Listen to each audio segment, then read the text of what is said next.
책이 나온 지 이제 2달이 좀 지났거든요. 네, 제가 이제야 슬슬 좀 독자분들의 반응을 대할 용기가 조금씩 생기고 있는 중이고요.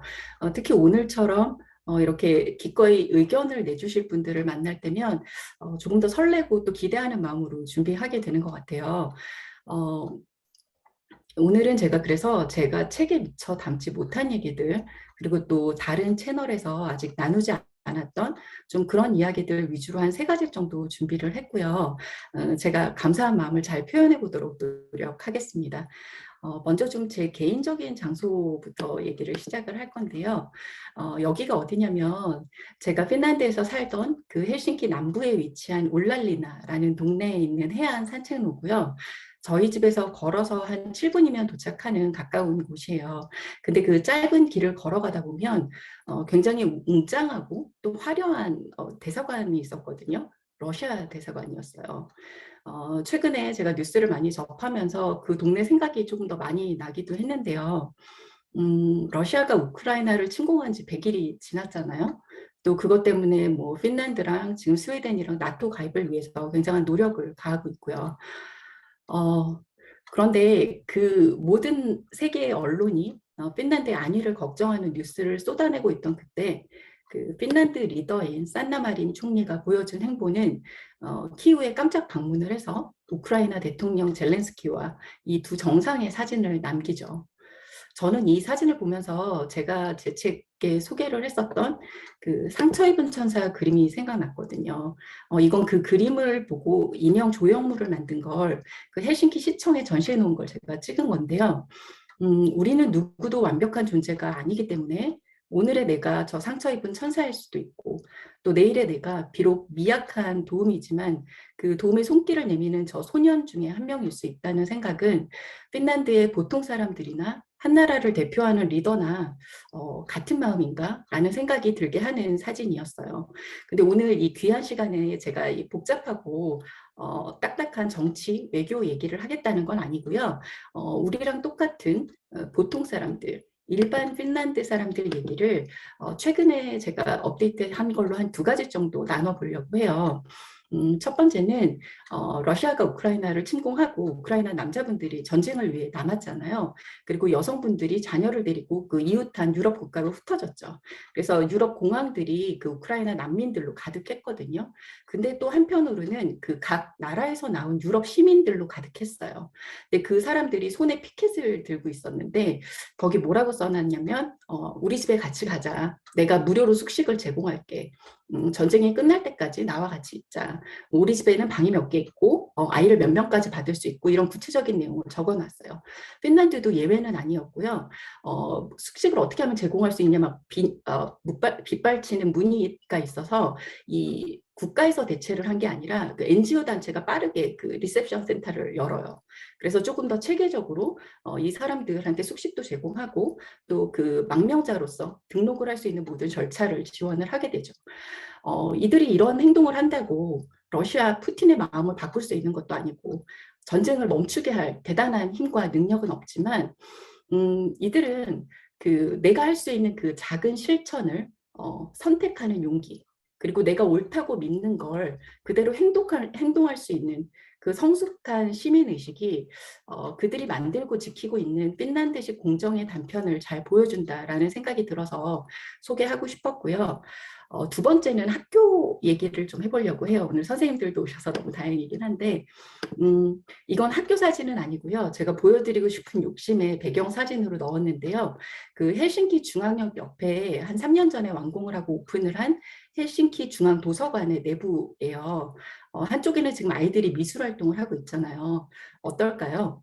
조용할까요? 근데 너무 다행인 건 그 핀란드의 도서관은 이 침묵을 강요당하는 공간은 아니라는 거죠. 오히려 누구나 더 자주 오고 싶고 또 와서 오래 머물고 싶은 공간을 만들고 그래서 책을 좀 더 가까이 하면서 책하고 더 친해지고 책을 더 좋아하게 되고 또 그 책 읽는 걸 생활화할 수 있는 그런 공간을 만드는 게 도서관의 목적이기 때문에 사실은 그게 인테리어에 너무 잘 드러나 있는 사진이라서 보여드리고 싶었고요. 학교 얘기로 그 감사합니다. 저도 도서관 얘기를 좀 더 하고 싶긴 한데 학교 얘기를 좀 돌아가 보면 그 우크라이나 난민들이 이제 핀란드에 와서 정착을 하는데 그 헬싱키에 정착하게 된 한 우크라이나 엄마와 아이의 이야기예요. 어, 엄마는 또 감사하게도 다행히 그 잡을 빨리 찾으셔서 정착을 했고 이 아이도 핀란드 학교에 나가기 시작했대요. 근데 한 2주 정도 됐을 때 이제 아이가 하루는 울면서 떼를 쓰면서 가기 싫다고 막 얘기를 한 거죠. 왜냐하면 핀란드어를 배우는 과정이 쉽지도 않고 또 우크라이나에서는 온라인 수업을 제공하고 있는 상태였기 때문에 나는 친구들 만나서 수업을 듣고 싶다는 거죠. 엄마가 여러 가지 방법으로 설득을 하시다가 결국은 이 아이의 의견을 존중하기로 결정을 하셨대요. 그래서 학교에 찾아가서 이 학교에서 무상으로 지급했던 노트북도 돌려주고 뭐 그만 나오겠다 이런 얘기를 하려고 갔는데 거기서 그 핀란드 선생님하고 했던 그 면담 한 20분 정도 나눈 얘기를 링크드인 포스트에 올렸어요. 그래서 그 사연을 좀 나눠보려고 하는데요. 얘기를 다 들은 핀란드 선생님이 그랬대요. 무슨 말인지 알겠고 이해한다. 우리 아이한테 핀란드 수업 들어야 된다고 강요하지 말자. 대신에 아이를 학교로 보내면 우리가 빈 교실이 있는데 거기다 장비 다 세팅해놓고 온라인으로 이 우크라이나 수업 듣게 하겠다라는 거죠. 왜냐면 엄마는 일을 해야 되고 아이를 케어를 누군가는 해야 되잖아요. 그러니까 자기네들이 그걸 하겠다는 거예요. 그리고 핀란드 수업이 의무는 아니지만 아이가 혹시 호기심이 있고 듣고 싶은 수업이 있다면 뭐 그게 음악 미술일 수도 있고 체육일 수도 있잖아요. 언제든 열려 있다. 환영한다고 꼭 좀 얘기를 해주고 다만 한 가지만 당부를 하자. 점심은 아이가 친구들과 같이 어울리면서 먹게 해달라라고 얘기를 했다는 거예요. 그러면서 이 핀란드 선생님이 한 말이 이 전쟁이라는 상황이 어른인 우리한테도 얼마나 충격이고 스트레스냐. 근데 이 10살 남짓한 아이가 마주하고 있을 이 충격과 혼란과 두려움, 공포 이런 건 우리가 상상할 수 있는 그 이상이다. 우리가 더 돕겠다. 우리가 더 배려하겠다라고 얘기를 한 거죠. 이 엄마가 이 사연과 함께 소개한 사진이 있어요. 학교 입구에 세워진 간판인데요. 핀란드어로 까이끼 야르에스투 이렇게 써 있고요. 영어로 everything will be alright 이렇게 적혀 있어요. 지금 전쟁이고 피난 상황이에요. 모든 게 지금 괜찮진 않죠. 하지만 모든 게 괜찮아질 그때까지 우리가 옆에 있을 거고 함께 할 거고 도울 거고 지원을 하겠다는 거죠. 그 우크라이나 엄마가 글을 이렇게 마무리를 하셨어요. 왜 핀란드 교육을 그렇게 세계적으로 인정을 해주는지 알겠어. 이렇게 쓰셨는데 저는 그게 뭐 무료로 노트북을 지급하고 또 시설이 탁월해서가 아니라고 생각해요. 우리가 교육의 목적이 그리고 학교의 본질이 성숙한 시민의 한 사람으로서 나 혼자만 생각하지 않고 남을 배려할 줄 아는 그런 사회 구성원의 한 명을 길러내는 과정이라는 그 교육의 본질, 학교의 기본에 충실했기 때문이라는 칭찬으로 저는 들었거든요. 이 글을 보면서 그게 생각났어요. 음, 행복한 모든 사람이 남을 돕지는 않는데요. 하지만 남을 도울 수 있는 사람이 조금 더 행복한 건 맞다는 말에 더 공감하게 됐거든요. 그 핀란드가 지금 5년째 세계에서 가장 행복한 나라로 선정이 되고 있잖아요. 그렇다고 해서 핀란드가 대단한 강대국 아니죠. GDP가 우리보다 높지도 않아요. 자원이 많은 거 더더욱 아니고요. 인구도 우리 10분의 1밖에 안 돼요. 환경이 우리보다 더 좋지 않은 건 너무 잘 아시잖아요. 그런데 사회 구성원 한 사람 한 사람이 나만 잘 살겠다, 나 혼자만 행복하겠다는 게 아니라 내가 속해 있는 공동체를 위해서 내가 할 수 있는 역할을 기꺼이 실천하고 또 다른 사람을 돌아보고 배려할 수 있는 그 성숙한 시민들이 모여서 그들이 믿고 지키고 있는 공정한 상식을 매일매일 행동으로 옮기기 때문에 이 나라가 조금 더 행복한 모습에 가까워지는 게 아닐까라는 생각을 하게 됐어요. 그런데 저는 이 핀란드식 공정이 꼭 유일한 정답이라고 절대 생각하지 않거든요. 우리한테는 우리 한국식, 우리의 정서와 환경과 또 구성원의 특성을 반영한 우리만의 공정이 있어야 된다고 생각을 하는데요. 다만 오늘 좀 같이 얘기를 나눠보고 싶은 건 그렇다면 우리가 원하는 공정은 어떤 모습일까요? 우리가 원하고 만들고 싶은 그래서 누리고 싶은 그 공정한 사회, 공정한 기업은 어떤 모습이어야 하고 또 그 안에 있는 구성원의 한 사람인 내 역할은 무엇이며 또 그걸 위해서 내가 오늘 선택할 수 있고 또 새롭게 시도하면서 실천해 나갈 수 있는 건 뭔지 그게 어떻게 우리가 원하는 공정에 한 걸음 더 다가가게 할지 오늘 그 고민을 조금 더 같이 해봤으면 좋겠다는 생각에 첫 번째로 준비한 이야기고요. 두 번째는 지금 시기에 좀 맞는 사진을 좀 보여드리려고 해요. 아까 핀란드 그 새로 지은 중앙도서관 내부 보여드렸잖아요. 이거는 그 외관이에요. 그리고 아주 짧지만 찬란한 찰나의 그 핀란드 여름을 잘 보여주는 사진이라서 꼭 좀 보여드리고 싶었고요. 지금 6월 달이잖아요. 제가 6월 달 달력도 한번 보여드려 볼게요. 이게 6월 달력인데요. 이 핀란드 사람들이 이 짧지만 찬란한 여름을 즐기는데 얼마나 진심이고 열심이냐면 6월 달은 아직 춥거든요. 그런데 달 이름부터 여름달이에요. 꾸라는 게 달이라는 뜻이고 그 깨사는 제가 책에 깨사묵기라고 여름별장 소개하면서 말했던 그 여름이거든요. 이번 주 토요일이 빨간색으로 표시되어 있잖아요. 이게 낮의 길이가 가장 긴 하지인데 올해는 다행히 우박은 없다고 하더라고요. 근데 온도가 뭐 우리 지금 저녁 한 21도, 22도 정도밖에 안 돼요. 한여름에도 우리 가을 정도의 선선함이에요. 근데도 이 여름을 오매불만 기다리면서 이렇게 달 이름부터 6월이라고 짓고 있는 거죠. 제가 이 달력을 보여드린 또 다른 이유는 이게 제가 책에 소개했었던 이름 달력, 니미파이바 칼렌다리의 6월 버전이기 때문인데요. 지금 각 날짜에 뭐 여러 가지가 적혀 있잖아요. 오늘 날짜에 보면 파울라, 파울린나, 린나 뭐 이런 이름이 보여요. 어떤 날은 이름이 하나만 있기도 하고 또 어떤 날은 이번 주 금요일이나 다음 주 토요일처럼 이름이 많이 적혀 있기도 하죠. 그러니까 같은 이름에서 파생된 다양한 이름일 경우에는 하루에 같이 기념하고 축하를 한대요. 이들이 생일도 아닌 이름을 기억하면서 이렇게 축하를 하는 이유는요. 나만 잘났어. 나만 특별해. 이런 자의식 과잉과는 완전히 거리가 멀어요. 오히려 이 다양한 이름처럼 우리 주변에 얼마나 다양한 사람들이 공존하고 있는지 우리가 잊지 말고 매일매일 기억을 하자는 거고요. 그 사람들의 그 있는 모습 그대로의 고유함을 인정하고 존중해 주는 걸 생활화하면서 습관을 만들어서 실천해 나가고 있는 모습이라고 저는 생각해요. 근데 우리가 사실 그 좀 어떨 때 실망하거나 좀 가까운 사람한테 서운하거나 또 속상하게 되는 경우는 그래도 저 사람은 내 생각하고 같을 줄 알았는데 내 마음을 알아줄 줄 알았는데 이런 기대 때문이 아닐까 저는 생각을 하거든요. 근데 우리가 가족도 그렇고요. 아무리 오랜 시간을 같이 보낸 친구도 그렇고 또 심지어는 부부나 쌍둥이도 우리가 같다고 막 우기고 싶지만 다르다는 걸 인정을 해야 되잖아요. 그래서 이 다름이라는 건 우리가 부인할 수 없는 어디에나 존재하는 팩트예요. 다만 이 다름을 대하는 우리의 태도, 어, 이 포용이 우리가 매일매일 연습을 할 수 있고 또 그걸 통해서 더 나아지고 향상될 수 있는 기술인 거잖아요. 근데 이게 그냥 이루어지는 게 아니라 매 순간 용기 있는 선택을 해야 되고 또 공감하려는 그 노력이 필요한 거죠. 근데 우리가 이제 익숙하지 않은 다르고 낯선 거를 대할 때면 우리랑 익숙하지 않아서 불편하게 느껴지는 경우가 많이 있어요. 그리고 내가 온전히 오롯이 이해받지 못하기 때문에 불쾌하다고 느끼는 경우도 있거든요. 그런데 내가 불편하고 또 불쾌하다고 해서 이게 나만 옳고 다른 사람은 무조건 틀렸다거나 내 생각이 더 항상 좋고 저 사람께 더 나쁘다는 이렇게 우열이나 또 옳고 그름의 관계는 절대 아닌 거잖아요. 저는 제가 핀란드에서 기획하고 운영했었던 그 프로젝트의 경우에는 이 다양성과 포용을 경험하면서 또 연습할 수 있는 최적의 환경을 가지고 있었거든요.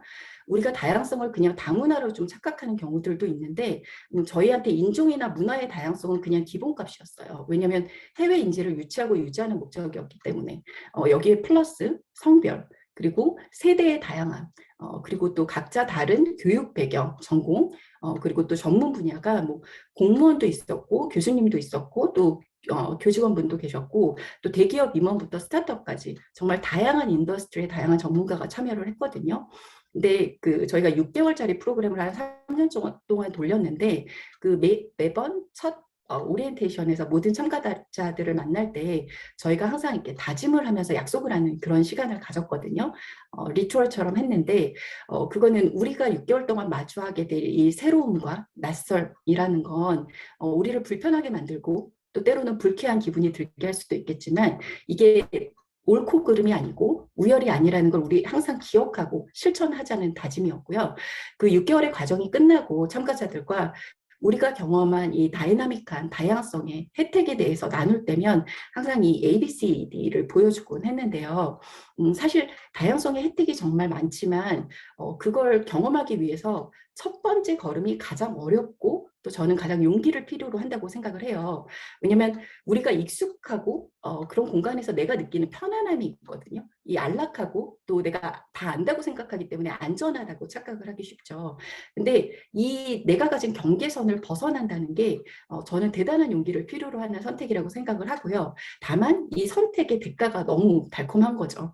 우리가 이 한 발을 내디뎠을 때 우리랑 익숙하지 않은 그 환경에 우리를 노출시킴으로써 오늘처럼 이렇게 새롭고 또 낯설고 또 다양한 사람들을 만나면서 내가 가진 지식과 또 네트워크가 넓어지는 걸 경험을 할 수 있고요. 또 우리의 생각이 더 깊어지고 또 우리가 더 성장하고 성숙할 수 있는 걸 경험을 할 수 있잖아요. 그리고 우리가 사실 뭐 경쟁이나 비교를 하는 게 저는 이 서로가 비슷하다는 착각에서 비롯된다고 생각을 해요. 근데 내가 남하고 다르다는 걸, 저 사람이 나랑 다른 존재라는 걸 딱 인정하는 그 순간에 내 옆에 있는 사람이 더 이상 내 경쟁 상대일 필요도 없는 거고 비교의 대상일 필요도 없는 거죠.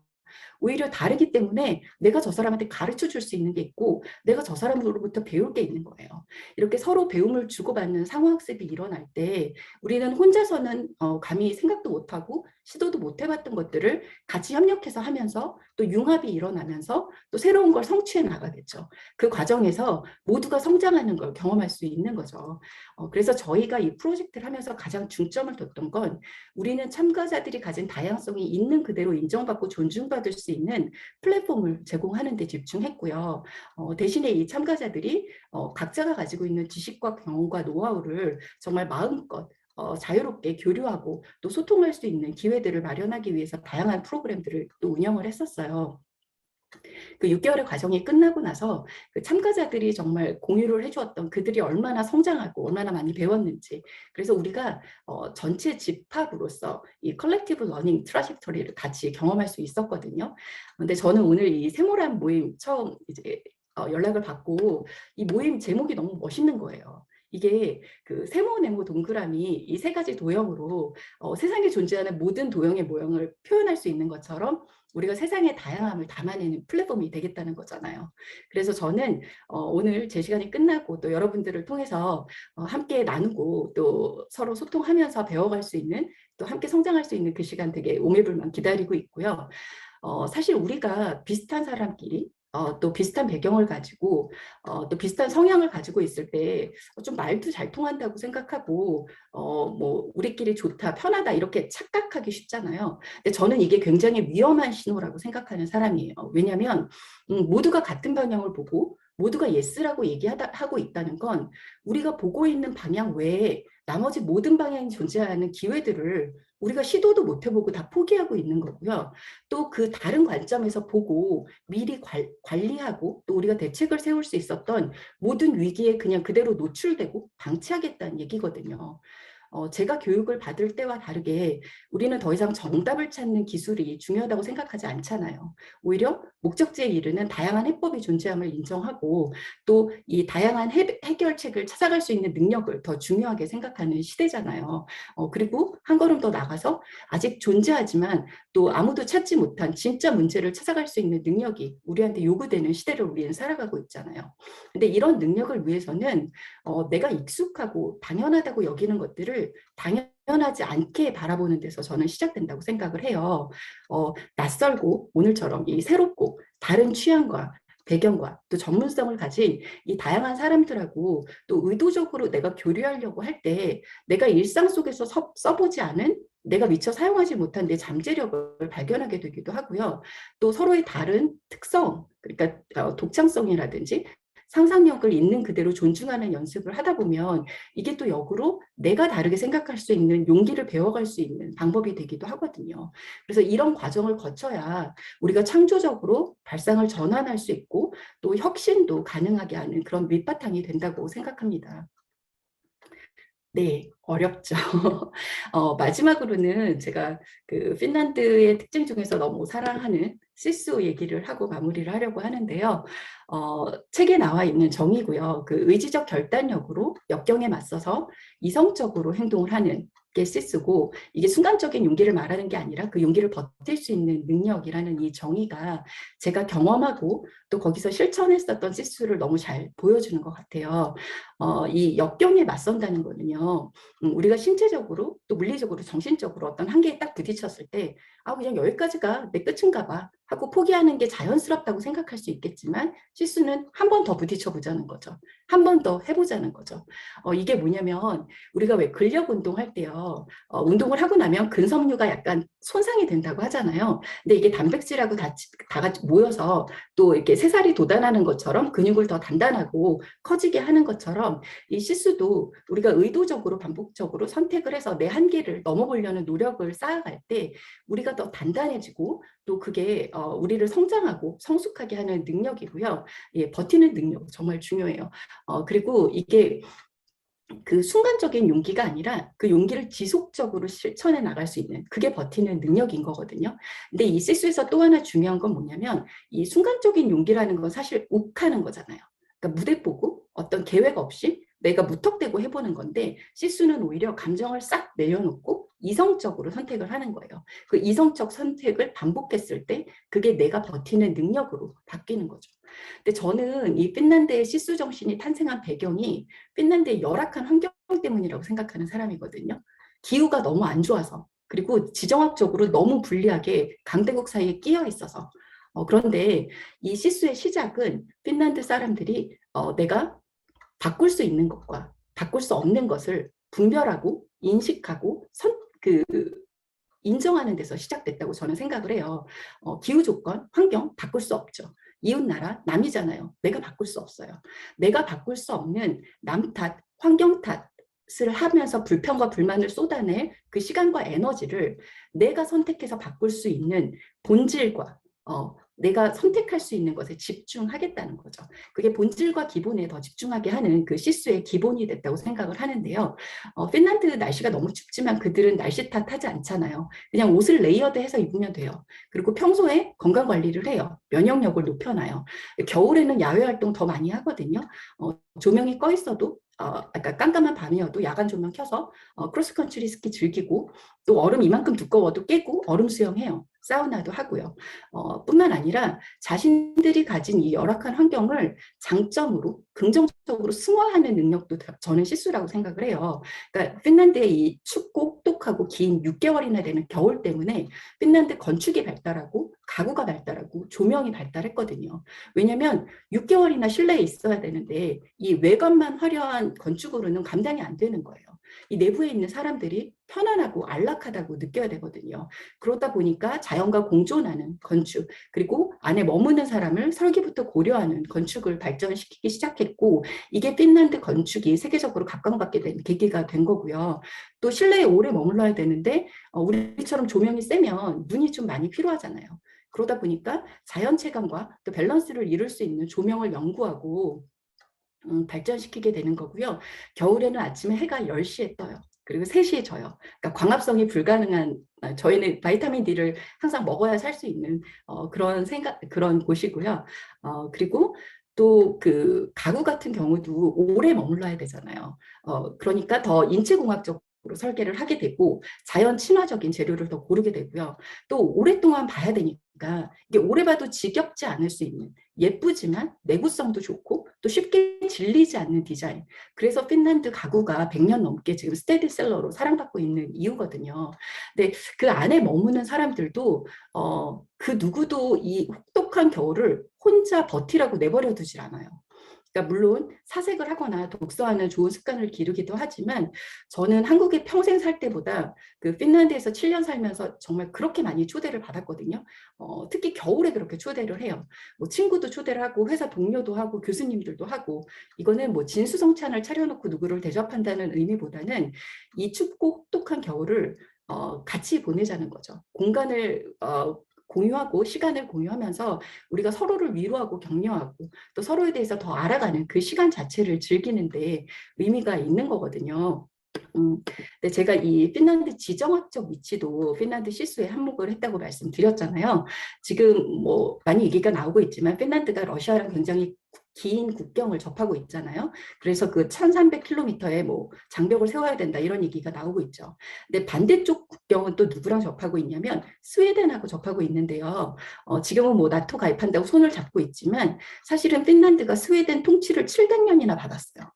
그런데 이 핀란드 안에는 지금 러시아가 이상한 선택을 하기 전까지는 반러의 감정이라든지 반스웨덴 감정 이런 정서적인 반응보다는 그들이 어떤 게 자신들한테 이득이 되는지 그 약한 위치에서 그거를 좀 이성적으로 판단하고 선택한다는 생각이 들었고요. 사실은 지금 러시아와의 관계 때문에 세계가 핀란드를 많이 염려를 하잖아요. 근데 핀란드는 그 2차 세계대전 이후의 아픔을 잊지 않았고 단 한 번도 그 경계를 소홀히 한 적이 없어요. 그리고 지금까지 자기네들이 할 수 있는 최선을 다해왔고요. 제가 2016년도인데 지금하고 다르게 러시아랑 굉장히 평화로웠을 때거든요. 근데 그 국방부에서 하는 세미나에 참여를 했었어요. 근데 그 발제하시는 분이 얘기했던 것 중에 그 얘기를 하셨거든요. 핀란드가 경계하고 조심해야 될 게 딱 세 가지가 있다. 첫 번째, 러시아. 두 번째, 러시아. 세 번째, 러시아. 지금 핀란드에는 제가 들은 걸로는 헬싱키 안에 모든 시민이 대피하고 또 남을 넉넉한 벙커가 준비되어 있다는 얘기도 들은 적이 있고요. 개인들은 지금 어떤 행보를 보이고 있냐면 특히 핀란드 직장에 다니는 여성들이 한 3일 정도 휴가를 내고 있어요. 무급으로 휴가를 내서 자기네 돈 수백 유로를 들여서 하고 있는 게 그 군사훈련 캠프에 들어가요. 이건 국가가 운영하는 게 아니라 사설단체에서 하는 거거든요. 그런데 핀란드는 여자가 군대가 의무가 아니에요. 물론 핀란드 사회가 신뢰사회이기 때문에 우리 정부가 잘할 거고 우리 군대가 잘 지켜줄 거라고 믿지만 나도 이 사회를 구성하는 우리나라 국민으로서 유사시에 내 역할을 분명히 하겠다는 거죠. 그래서 미리 준비하고 대비해요. 그거를 자발적으로 참여를 하거든요. 저는 이걸 보면서 어떤 생각이 들었냐면 이들은 사회 구성원으로서 자신의 역할을 스스로 우습게 여기지 않는구나. 작게 여기지 않는구나. 이게 이들이 가지고 있는 이 자긍심, 자부심, 자신감이 그 실수의 또 다른 모습이 아닐까라는 생각을 하게 됐어요. 이거는 소비에서도 굉장히 많이 드러나는데요. 몇 유로가 더 비싸더라도 알이 작은 핀란드산 사과를 많이 사요. 내가 자국 농산품을 이용을 해야 우리나라가 100% 수입에 의존하지 않고 어느 정도의 자생력으로 농업을 유지할 수 있다는 생각. 그러니까 나 하나쯤이야가 아니라 나부터 나라도라는 생각이 굉장히 강하더라고요. 그리고 명품을 선호하진 않거든요, 핀란드는. 근데 자국 브랜드는 굉장히 사랑해요. 그래서 뭐 집집마다 뭐 이텔라, 마리메꼬, 뭐 빠찌는 기본으로 있고 뭐 아르테 이런 자국 브랜드를 굉장히 많이 쓰고 특별히 100년 넘는 전통을 가진 브랜드들에 대한 자긍심도 되게 높아요. 근데 이게 우리 것만 중요해 이런 국수적 애국주의라는 저는 또 좀 결이 다르다고 생각을 하거든요. 왜냐하면 이 글로벌 시대를 살아가는 본인들을 스스로 코스모폴리탄이라고 서슴없이 불러요. 그러니까 내가 이 범세계적 시민으로서 또 자기가 해야 될 역할에 대해서도 되게 진지하거든요. 그러니까 예를 들면 중고 쇼핑을 하는데 이게 뭐 저렴한 가격으로 득템을 하겠다 이런 게 아니라 내가 의료 쓰레기를 줄이는데 배출량을 줄이는데 내가 기여를 해서 이 기후 변화를 외면하지 않고 환경 오염을 줄이는데 나도 기여를 하고 동참을 하겠다는 거고요. 또 같은 이유로 채식주의를 선택한 친구들도 많이 있어요. 그래서 이 모습도 저는 그 실수의 또 다른 모습 중에 하나가 아닐까 생각해서 소개하고 싶었고요. 마지막으로 제가 얘기하고 싶은 실수의 모습은 다른 사람의 시선으로부터 조금 자유로울 수 있는 용기. 저는 이렇게 생각을 했어요. 그 모든 나라가 핀란드가 지금 괜찮을까? 뭐 이 나라의 안위를 걱정해주고 있는 이 상황에 지난달 5월 30일인데요. 그 핀란드 한 도시에서 국제 아이스하키 대회 결승이 열렸고 핀란드가 우승을 했어요. 그때 관중석에 있던 산나마리 총리의 사진이에요. 정말 신나게 환호하는 모습이 여과 없이 그대로 언론에 보도가 됐거든요. 핀란드 사람들 반응이 어땠을까요? 너무 좋아하더라고요. 이게 핀이지. 이게 우리 리더의 모습이지. 너무 자랑스럽다. 너무 사랑스럽다. 이런 반응 일색이었어요. 근데 저는 이걸 보면서 우리 눈치 문화가 생각이 났거든요. 예, 저 같은 경우는 제가 너무 기뻐해야 할 상황인데도 다른 사람 좀 눈치를 보면서 약간 주저하기도 했고요. 또 내가 옳다고 생각하는 거긴 한데 그 선택을 실행하기 전에 많이 망설였던 것 같아요. 또는 내가 원하지 않는 선택이고 이게 옳다고 생각하지 않는데 그냥 다른 사람 핑계 대고 뭐 다수가 하니까 이런 핑계 속에 좀 저를 숨겨본 적도 있거든요. 그런데 우리가 남의 인생을 사는 건 아니잖아요. 한 번뿐인 내 인생을 사는 거고 그렇다면 내가 누구인지 내 인생이 어때야 되고 내 미래가 어때야 되는지는 감히 다른 사람이 함부로 정의하도록 내버려둬선 안 되는 거 아닐까 하는 생각이 들었어요. 이제 우리 눈치 문화를 최근에 미국에서 그 출간된 책에는 또 긍정적으로 표현을 했잖아요. 저는 그것도 되게 감사하게 생각해요. 우리가 미처 인식하지 못하고 있었던 또 다른 관점에서 볼 수 있는 기회를 주셔서 너무 감사하기도 한데 또 다른 눈치를 그렇게 표현을 하더라고요. 남이 하면 나도 하는데 나만 하긴 좀 그래. 근데 그렇게 살기에 너무 아까운 우리 인생이잖아요. 음, 내가 내 인생을 스스로 정의하고 살아간다는 건 사실 내가 스스로 선택을 하는 게 항상 옳을 수만은 없으니까 실수도 하고 또 실패도 하고 또 시행착오도 하겠죠. 그러면서 내 선택에 그 결과를 책임지는 맛을 조금 더 알아가면서 단단해지고 또 성숙해져 가는 과정이 아닐까 생각을 하고요. 오늘이 내 인생의 마지막 날 아니잖아요. 그러니까 우리가 완성품일 필요는 없는 거죠. 우리는 여전히 삶의 의미와 가치를 찾아가는 이 여정의 한가운데 있고요. 또 오늘도 계속 배우면서 성장하고 있는 현재 진행형이잖아요. 그래서 내가 아직 써보지 않은 나의 잠재력을 더 발견하기 위해서는 우리가 이 실패 강박증에서 좀 벗어나서 좀 넘어지면 어때요? 다시 일어나면 되는 거고 좀 덜 아프게 넘어지는 법을 배울 수도 있고 또 균형을 더 잘 잡는 법을 익혀갈 수도 있는 거죠. 다만 다른 사람의 시선을 의식하느라 남 탓을 하거나 환경 탓을 하느라고 그 불만으로 우리의 소중한 시간이나 에너지를 낭비하는 것보다 내가 할 수 있는 선택에 집중하고 나의 아직 써보지 않은 잠재력을 더 많이 탐구하고 또 호기심 어린 시선으로 다른 사람들을 바라보면서 함께 배우고 성장해 나갈 때 우리가 삶을 더 풍성하게 누리고 또 즐길 수 있지 않을까라는 생각이 들어서 이 시수 얘기를 세 번째로 준비를 해봤어요. 잘 들어주셔서 너무 감사합니다. 이제는 저희 목적에 맞는 다양한 의견과 관점을 나누는 시간들로 이어가길 바랄게요. 감사합니다. 오늘 제가 여러분들을 만나서 이렇게 다양한 의견을 듣고 또 저 혼자 좀 흥분을 하긴 했지만 다양한 생각들을 나누면서 또 함께 배울 수 있는 시간이 있어서 너무 감사했고요. 특히 제가 미처 생각하지 못했던 질문들까지 해주셔서 저도 또 조금 더 솔직하게 답변을 드릴 수 있었던 시간인 것 같고요. 제가 이렇게 독자분들을 만나는 거 외에 또 이제 서평을 통해서도 만나보기도 하잖아요.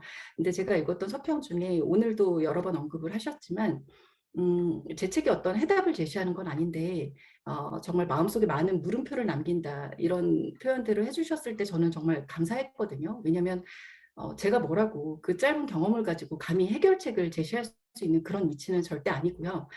다만 우리가 좀 이 문제를 그냥 외면하지 않고 같이 고민하고 또 조금 다른 관점에서 바라볼 수 있는 그런 계기가 됐으면 좋겠다라는 생각이기 때문에 그렇게 말씀해 주시는 분들한테 정말 감사한 마음이고요. 또 어떤 분은 제 책을 회사에서 읽고 계셨는데 그 동료분이 제목부터 말도 안 되는 책을 읽고 있다고 그렇게 비난을 하셨다니까 야유를 퍼부으셨다는 거예요. 그 얘기를 들으면서 저 때문에 이제 픽박을 받으신 거잖아요. 좀 죄송하기도 하고 또 감사하기도 했거든요. 근데 그 생각이 들었어요. 우리가 어쩌면 직장이 행복하면 안 된다. 직장 생활은 내가 돈을 받고 하는 거니까 절대 행복할 수 없다라는 이 잘못된 확신을 믿음처럼 공식처럼 그냥 받아들이고 있는 건 아닐까라는 생각이 들었어요. 우리의 행복한 일상과 일터는 우리 모두의 권리이지만 또 동시에 우리 모두의 책임이라고 저는 생각을 하거든요. 기업과 리더의 몫이 분명히 있고요. 정부와 정치가의 몫이 있습니다. 하지만 그 구성원인 우리의 몫도 저는 분명히 있다고 생각하고 우리가 우리의 몫, 우리의 역할을 작게 여기지 않고 오늘부터 내가 원하는 그 행복한 일상과 일터에 한 걸음 더 다가설 수 있는 나의 작은 시도, 실천이 어떤 선택이 될 수 있을까를 같이 좀 고민해보고 또 그 실천들로 채워가는 하루하루가 되시기를 제가 항상 응원하는 마음으로 또 연락을 계속 기다리고 있겠습니다. 네, 오늘 늦은 시간까지 함께 해주셔서 정말 감사드리고요. 평안한 밤 보내세요. 감사합니다.